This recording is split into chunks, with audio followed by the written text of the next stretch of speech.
यह किला 12वीं शताब्दी में निर्मित किया गया था।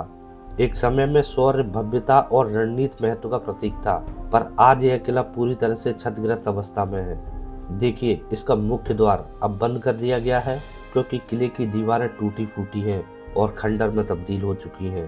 अंदर के बुर्ज भी अब अपने पुराने गौरव के दिन पीछे छोड़ चुके हैं, लेकिन इतिहास की गवाही अभी भी इन खंडरों में मौजूद है। और सबसे रोमांचक बात, किले के अंदर एक गुप्त सुरंग है जो सीधे किले के अंदर से बाहर तक जाती है। यह सुरंग अतीत की रहस्यमयी कथाओं को जीवंत कर देती है, मानो कह रही हो कि इतिहास अभी भी हमारे बीच मौजूद है। इसके अलावा किले के बाहरी दीवारें इतनी मजबूत बनी हुई हैं कि समय ने इसके प्रभाव को कम नहीं होने दिया। सैनिकों के लिए बनाया गया वॉच टावर आज उतना ही प्रभावशाली है, जो सुरक्षा और सतर्कता की याद दिलाता है। पानी के टैंक और बारिश के पानी को स्टोर करने की सुविधा यह दर्शाती है कि किले में शासकों ने प्राकृतिक संसाधनों का भरपूर उपयोग किया था। दोस्तों, इस किले के हर कोने में इतिहास के अनगिनत किस्से छुपे हैं। आइए हम इस वीडियो में उन कहानियों को फिर से जीवंत करते हैं और इस प्राचीन धरोहर की गहराइयों में डूब जाते हैं।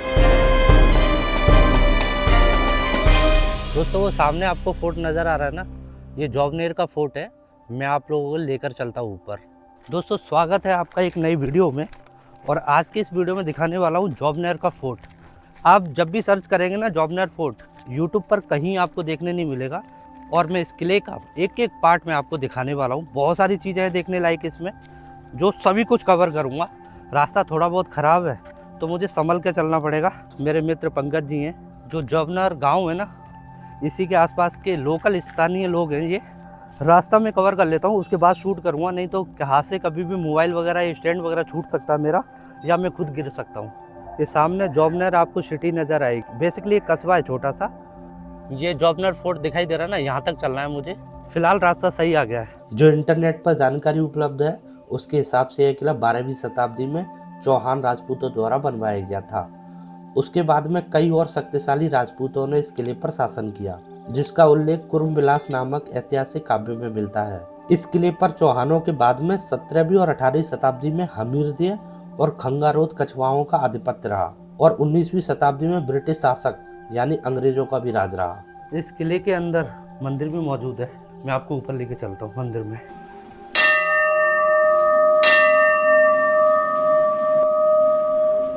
किले में अंदर जाने की सुरंग हुआ करती थी। अब ये देखो, अभी फ़िलहाल इसमें लॉक लगा रखा है।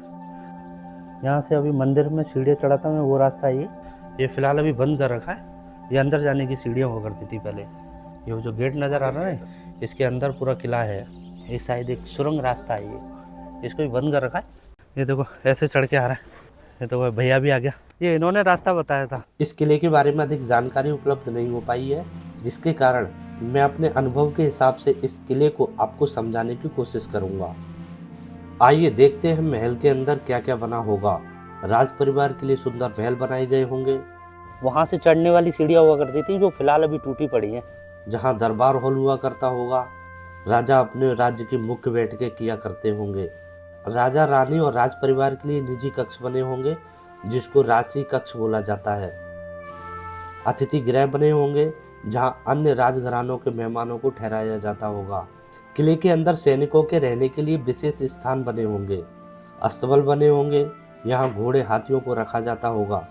अन्न भंडार बने होंगे, जहां भोजन भंडारण के लिए हॉल बनाए गए होंगे। दोस्तों, टूटे फूटे महल को देखते हुए मुझे कुछ चंद पंक्तियां याद आती हैं। कभी सजी थी चौबारों में हंसी की महफिलें, कभी गूंजती थी गलियों में शहनाइयों की धुन। अब खंडरों में सिसकती है सिर्फ सन्नाटे की सिसकी। भक्ति की आंधियों ने कर दिया इसे वीरान और गुमसुम। और सामने शायद एक वॉच टावर हुआ करता था। वो सीढ़ियाँ जा रही है ना, अब बंदूकों से या तीर कमानों से ना, तो यहाँ से दुश्मनों को मारने के लिए छेद बनाए जाते हैं, जो कि हर फोर्ट में दिखाता हूँ आपको। इसके अंदर से आप देखो। दोस्तों, आपने भगवान शिव का मंदिर देखा, उसके पास ही कुंड नजर आया होगा, जो पानी की एक बावड़ी हुआ करती थी। जो पानी पीने और खाना बनाने वाले पानी इस बावड़ी में एकत्रित किया जाता था, जो कि 10 साल पहले रिनोवेशन कराकर टाइल्स लगवा दी। चलो आपको मैं दूसरी साइड दिखाऊं। यहाँ से दुश्मन से लड़ाई करने के लिए छेद बना रखे, ताकि कोई बाहर से अटैक ना कर सके इस किले के ऊपर। ये उस समय का वॉशरूम हुआ करता था। हालांकि मैंने कई किलो में दिखाया आपको वॉशरूम, इस टाइप का वॉशरूम आपने पहली बार देखा होगा। ये देखो ऊपर पूरा टूटा पड़ा है। अब हम बात करेंगे यहाँ होने वाले युद्ध, रणनीति और सुरक्षा प्रणाली की। तो सबसे पहले मैं बता दूं, इस किले पर 1641 ईस्वी में अजमेर के शाही सेनापति मुराद ने जैत सिंह के शासनकाल में जोबनेर पर आक्रमण किया था। तो ज्वाला माता के आशीर्वाद से जैत सिंह को विजय मिली। ये कोशिश करिए, भैया ने चढ़ाया है। ये देखो आप टूटा पड़ा है पूरा, और मैं देखो नंगे पैर चल रहा हूँ। और ये बोझ देखो, ये देखो बहुत संभल के चलना पड़ रहा है मुझे। और ये किले का जो मैंने अभी वॉशरूम दिखाया, उसकी गंदगी यहाँ होके नीचे ही निकलती थी। और इस बुर्ज की दीवारों को देखो आप, कितनी चट्टान ऊपर बना रखी है, ऊपर ध्वज भी लगा रखा है, ओम नमः शिवाय लिख रहा है। और सामने देखेंगे ना, यहाँ पे एक मस्जिद बना रखी है। वो मंदिर जो सामने आपको दिखाई दे रहा है, वो ज्वाला माता जी का मंदिर है। 30 सेकंड में आपको दर्शन करा देता हूँ अंदर क्या है मंदिर में। एक बार दर्शन कर लीजिए, उसके बाद में मैं आपको किला दिखाऊंगा।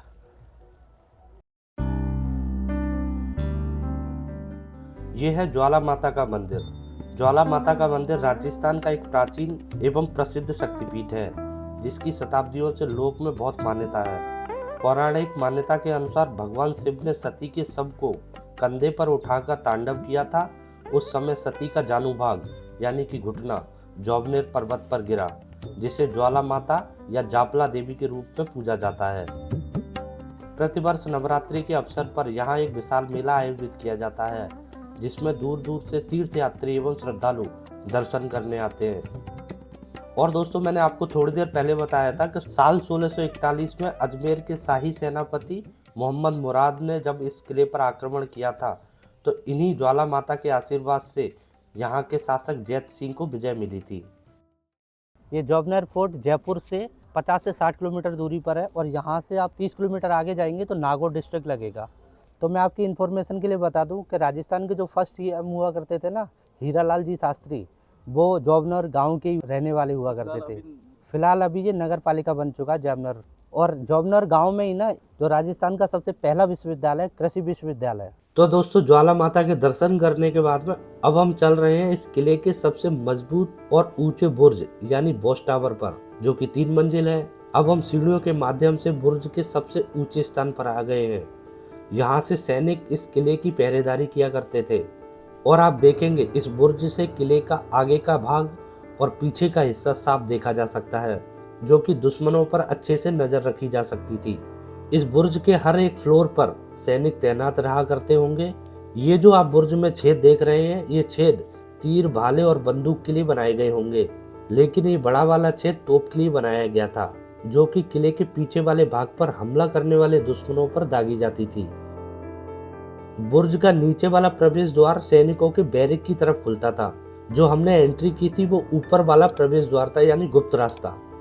बुर्ज के अंदर तीरंदाज और बंदूकधारियों को तैनात किया जाता था, ताकि वे ऊंचाई से नीचे खड़े दुश्मनों पर हमला कर सकें। और इन बुर्जों के ऊपर तोपें तैनात कर दी जाती होंगी। बुर्जों पर सैनिक ढोल, नगाड़े और शंख बजाकर अन्य सैनिकों एवं राजा और सेनापति को सतर्क करते होंगे कि दुश्मन इस दिशा से हमला करने वाला है। बुर्जों के अंदर एक घुमावदार सीढ़ियां बनाई गई थी, जिससे सैनिक जल्दी ऊपर नीचे आ जा सके। अंदर बारूद एवं हथियारों के भंडार रखे जाते होंगे, ताकि लंबे युद्ध के दौरान रसद की कमी ना हो। तो मैं रास्ता देख लेता हूँ अभी कौन सा है। ये वाला रास्ता ठीक है। मैं अंदर जाने से पहले एक बार बाहर का नज़ारा दिखाऊँ। देखो बाहर ये पूरा टूटा पड़ा है, इसके अंदर लेके चलना है। ये लकड़ी का बना रखा है, यहाँ पे कुछ भी हो सकता है। और इतनी ठंडी ठंडी हवा आ रही है ना दोस्तों, बहुत ठंडी। इसकी बनावट देखो आप अंदर से, यहाँ पे अभी कुछ बना रखा है। ये पूरा लकड़ी का है, इसके ऊपर है ना पट्टियाँ लगी हुई हैं। चलो ये देखो, जो मैंने बाहर से दिखाया था ना आपको कि बंद कर रखा है, ये वाला गेट है। पहले यहाँ से रास्ता हुआ करता था, फिर पूरा खंडर में तब्दील हो चुका है ये। यहाँ अंदर से मैंने अभी थोड़ी देर पहले मैं आपको दिखाया था। अभी दोस्तों मेरा चढ़ने में ना पैर फिसल गया था। अभी यहाँ से बाहर का एंट्रेंस दिखाऊँ आपको मैं।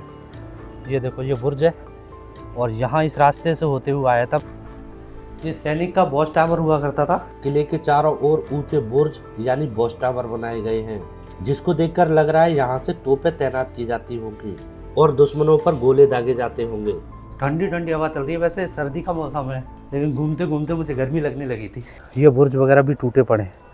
ये जो दिख रही है ना आपको वायरिंग, चारों तरफ बाउंड्री में लाइटिंग कर दी गई है। हालांकि स्थानीय लोग ने लाइटिंग वगैरह तोड़ देते, शायद इसलिए इसको फोर्ट को बंद कर दिया गया था। उसी पेड़ के ऊपर से मेरे को नीचे जाना पड़ेगा और उधर कोई रास्ता नहीं, इसलिए मैं लेके नहीं जा रहा हूँ। यहाँ से एंट्री हुई थी मेरी मंदिर जाने के लिए। छोटे छोटे रूम बना रखे हैं, वैसे खाली पड़े हैं, टूटे पड़े हैं, मतलब छत भी नहीं है ऊपर, जैसे ये दिखाई दे रहा है ना आपको। ये किले का बैक साइड हुआ करता था।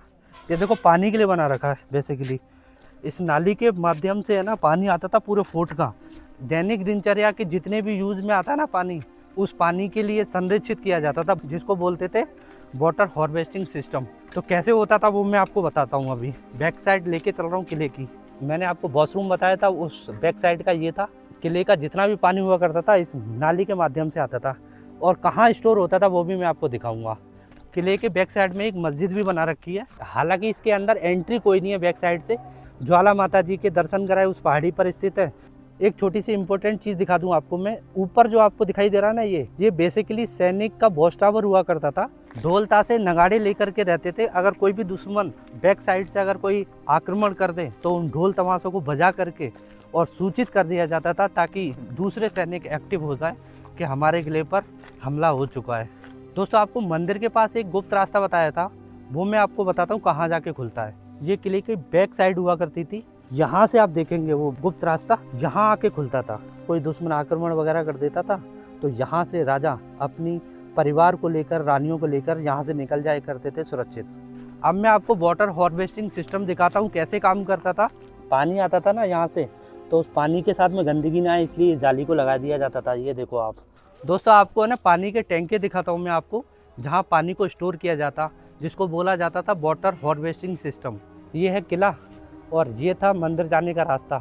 तो इसके जस्ट बाहर ही आपको एक छोटा सा वाटर हार्वेस्टिंग सिस्टम नज़र आएगा।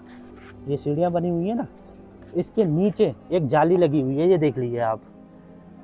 अभी तो गवर्नमेंट ने इसको लोहे का लगा रखा है, पहले तो ये बस पट्टी से ढक दिया जाता था। 3 टैंक इस किले में पानी की पूर्ति करने के लिए बनाए गए थे। और ये किला खत्म हो गया।